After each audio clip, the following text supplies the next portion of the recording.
СССР. Почитувани, Антонио Милошевски. Битолчани имаат можност да го видат само за време на парламентарните избори, кога ветува брда и долини. А штом тие завршат, од него нема ни трага ни глас. Еве веќе петти пат кај што е носител на ДПМНЕ во изборната единица 5, а очигледно ни доаѓа со програмата од 2006 година. За нештата да бидат потрагични, зад него стои и целото локално раководство на ДПМНЕ, вклучувајќи ги и нивните пратеници и советници. И така сите заедно, одново ни ги ветуваат истите проекти, кои досега требаше да бидат веќе реализирани.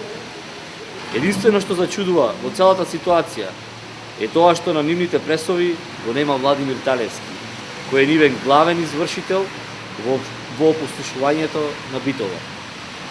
Ако веќе се дрзнале одново да ветуваат, тоаш да ги подсетиме за нивните досегашни ветувања, за да можат и нив повторно да ги метнат во нивната програма. Изградба на пречистителна станица за отпадни води, која ветија во 2009 година. Изградба на катни гаражи, кои исто така ги ветија во 2009 година. Санирање на долговите на средните училишта и основни во општина Битола, кои настанаа како последица од криминалните договори за превоз на ученици и нивното недомакинско работење. Наместо тоа, имаме училишта со блокирани сметки и долг од околу 3,5 милиони евра. Што значи долгот, наместо да се намали, значително се зголеми. Ски центар за копанки на Пелистер. Од овој проект до ден денес нема ништо. Хотелски комплекс Нижополе, кој е ветен пред 3 години. Уште едно празно ветување.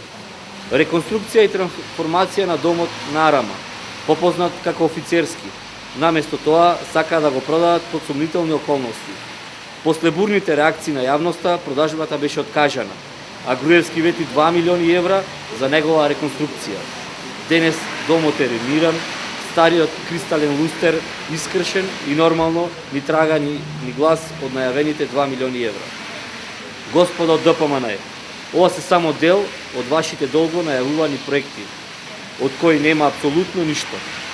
Наместо да продолжите со своите лаги, најмалку што можете е да се извините пред битолчани за пустошот кој го направивте.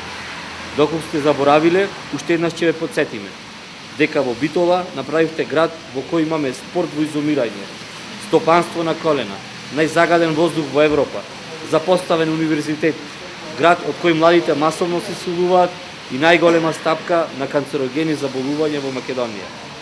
Реално вас не може да ви се верува и повеќе нема што да барате од битолчани. Ви благодарам.